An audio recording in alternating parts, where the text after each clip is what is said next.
Over the years, there have been a lot of different Sonic racing games, like Sonic Riders, Sonic Riders Zero Gravity, Sonic Free Riders, Sonic Drift, Sonic and Sega All-Stars Racing, Team Sonic Racing.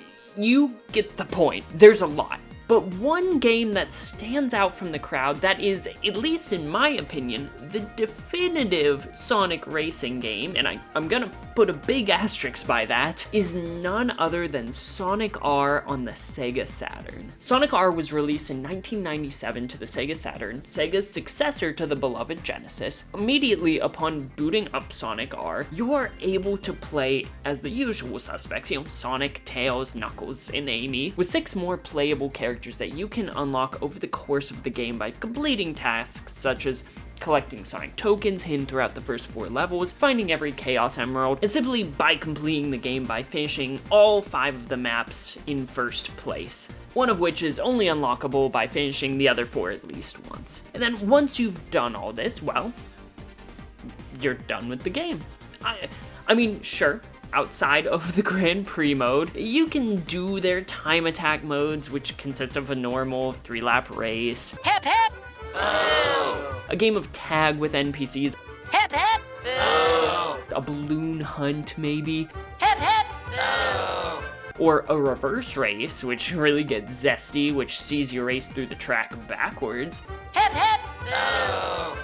But none of these are mandatory or have any real rewards connected to them within the actual game. They're entirely made for fun, with only normal 3-lap races and the balloon hunt being options for multiplayer races. In essence, you can do everything that this game has to offer in a nice, neat 30-minute to 1-hour play session if you know what you're doing. Hip hip!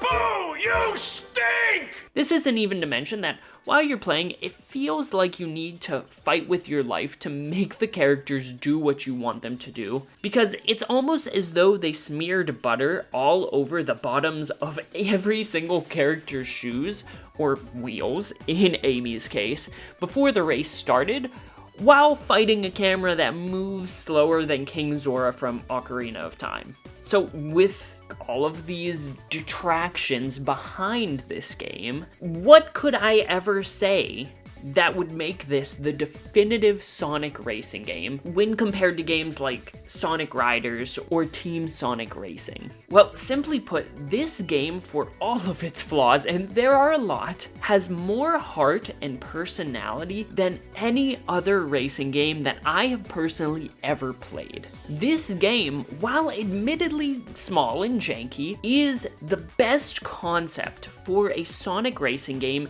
that has ever been released. And the first and most important reason for that is the fact that it is a foot race.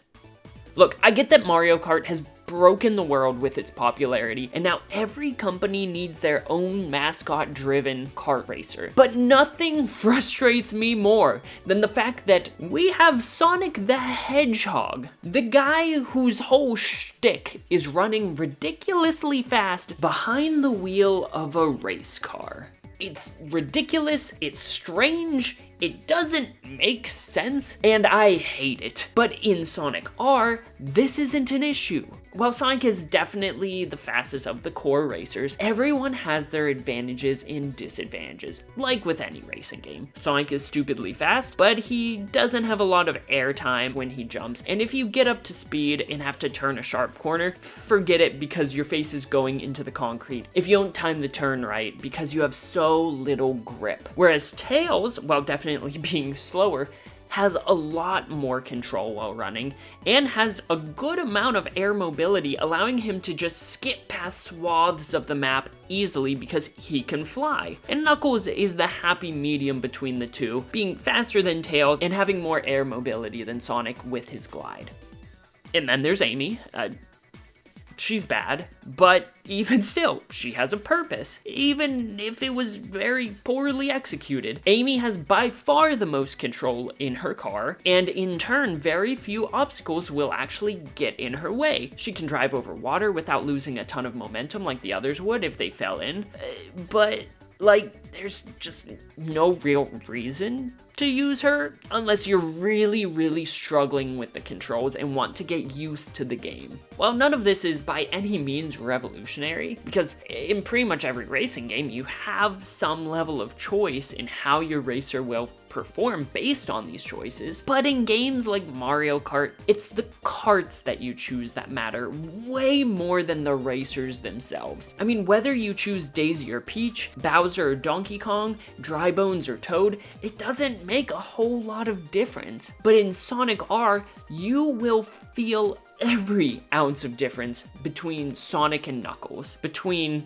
Tails and Amy. And while I love the characters and how they're designed to have these different abilities and strengths and weaknesses, this is one small piece of what I think makes the idea behind this game so good. But I think that the true strength behind it is the concept behind the track design. Now, if you're a fan of the Sonic the Hedgehog games on the Sega Genesis or Sonic Mania, you will know that in these levels, there's no necessarily correct path when navigating these levels. They'll all take you to where you need to go, which is the right side of the screen. But how you get there is completely up to you and your knowledge of the space that you're moving through and your skills and abilities. Oftentimes, the highest paths take by far the most technical skill to navigate effectively, but this will also lead to the most direct and fast path to the finish line. If you take the lower or middle paths, you may have more ground to explore, but the level will probably take you a bit longer. And no matter what, you will probably not find all of its secrets on your first blind run through the level. And it's this exact same design philosophy that they have taken into Sonic R. And I think that the level that best illustrates this point is Sonic R's Radical City. Now, this map has the potential to deviate as quickly as this body of water that you reach right after the first hill. And this little stream will take you to different points in the map, with it even leading to one of the Chaos Emeralds that's hidden behind a gate that costs rings to open. And so your choice is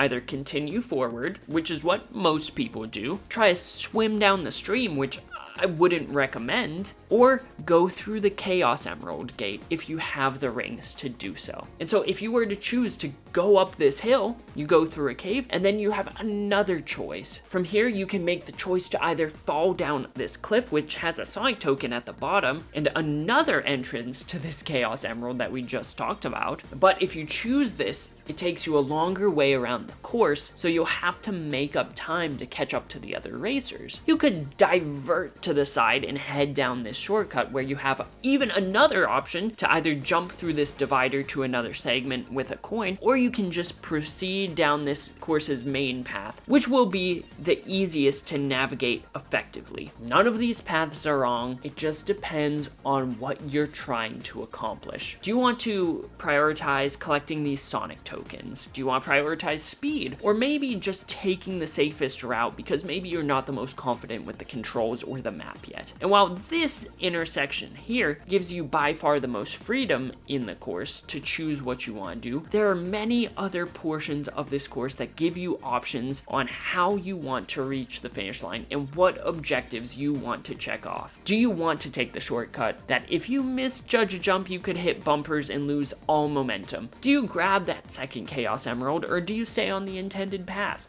And at the end, do you have enough rings to make use of a boost pad, or do you want to take the shortcut that could once again net you a Sonic token and get you a more direct running path, but you risk other racers zipping by you on the boost pad? While none of these decisions are overly difficult since the NPCs just aren't that good, and you'll probably beat them handily after you begin getting used to the controls, if this were a more competitive game and the AI were a bit better, or at the very least had a difficulty setting like in Mario Kart, then you would really have to consider every choice you made. What collectibles do you grab this lap to maintain your lead? How many of these Sonic tokens do you have? Will you be able to come in first place if you get both Chaos Emeralds, or should you just stick to one? While you need to make these choices in other racing games, for sure, none of them have quite the same risk reward potential that is inherent to Sonic R's single-player mode, while you are working on unlocking characters, which unlocking characters in this game is very reminiscent to me of something like a Super Smash Bros. Because in order to unlock them, you not only need to complete the challenge of collecting their coins in the right level, but you need to race these very fast characters in the stage that they are found in, and they know the shortcuts. And so the characters that you can actually unlock in this game are Metal Sonic, Tails Doll, Metal Knuckles, and Robo Robotnik by finding the different Sonic tokens around the levels, Dr. Robotnik by beating the game, and Super Sonic being unlocked once you have collected all of the Chaos Emeralds. And while I'm sure that there are a ton of people who may disagree with me here, I think that adding a sense of progression and exploration to a racing game is hugely beneficial to my enjoyment of the game. While racing with others is fun and winning the Grand Prix to get trophies are cool, this is something that games like Mario Kart 8 Deluxe lack, because you have every non-DLC character available to you from the start of the game. While you do unlock parts for your kart, it just doesn't have the same impact of unlocking an entirely new racer like in Sonic R, or even looking back at earlier entries in the Mario Kart franchise like Double Dash. And then there are games like Chocobo GP, which technically has a sense of progression, and you can unlock characters through the main story, which is an awful experience and an absolute slog, or through using in-game currency or battle passes. I'm not gonna try to pretend that Sonic R is some masterpiece of game design that the world hasn't seen the likes of since, because you can find a lot of the things that I've mentioned in this video in newer titles. What I am saying though is that all of these ideas that Sonic R had would have coalesced incredibly well into a classic racing game had the gameplay been a little bit better and had it been on not the Sega Saturn. Sega, in Traveler's Tales, the company that actually made Sonic R, created an immensely fun and interesting title that, if it were made today, with more modern technology and a little bit more care put into the controls, I think that it would have the potential to be one of the most unique and fun racing games ever made, and I feel very strongly about that. I wouldn't be making this video if I didn't. Everything from the incentives to replay the levels, the ability to unlock cool and mysterious characters, and the unique and option-based level design all culminate to a game that had so much going for it. And while I can't harp on enough that many pieces of this game aged like molasses, there are two things that stem from this game that have stood the test of time. It is a testament that there was some interesting stuff here even outside of the characters and the level design. One of them being kind of unfortunate or fortunate, I guess depending on your perspective, and the other being something that a lot of people hold near and dear to their hearts to this very day, and they may not even realize that it stems from Sonic R. Now, earlier in the video, I talked about how you can unlock a bunch of different characters in this game, but this is the game that introduced Tails Doll to the world. And while I've always liked Tails Doll personally, the internet has done what the internet tends to do and ruined an innocent thing for everyone. Or, again, depending on your perspective, maybe made it better. Due to a number of creepypastas made about the Tails Doll, it has become less known for its racing capabilities and the fact that it's unlocked in Radical City, and more for being a homicidal and cursed creature.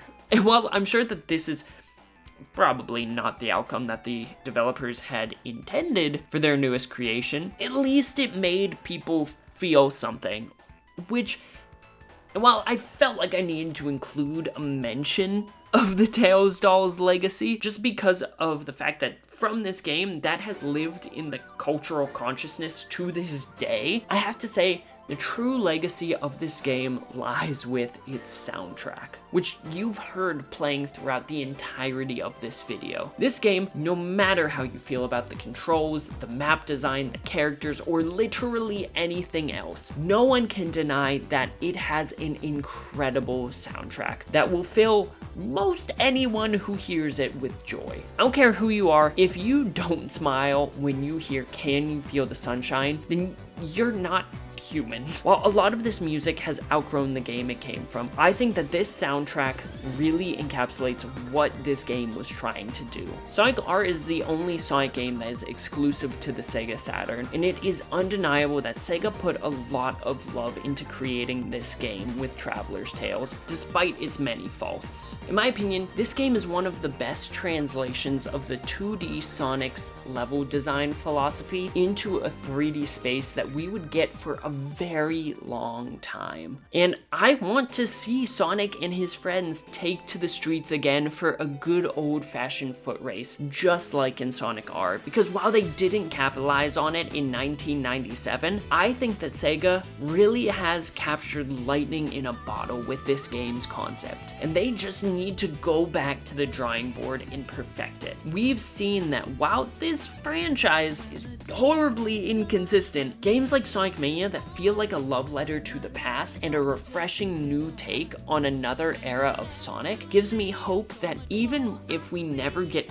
anything quite like Sonic R again, there will be something that will capture the imaginations of people everywhere. But that'll do it for this week's video, guys, and I want to pass the question off to you. What are your thoughts on Sonic R as a game? Is it a good idea that was poorly implemented? Is it just an overall bad game? Or do you love it? I'd love to hear your thoughts in the comment section down below. And while you're down there, why not liking the video, subscribing to the channel, and why not even ringing that notification bell so you never miss another upload. And if you want to stay up to date with everything that's happening with the channel, make sure to follow me on Twitter or join the ThoughtBubble community Discord, which has a ton of absolutely incredible people. Links to both of those things are in the description down below. But as always, I hope you have a fantastic rest of your day, a fantastic rest of your week, and why not even a fantastic rest of your month, and I will see you in the next video. Later.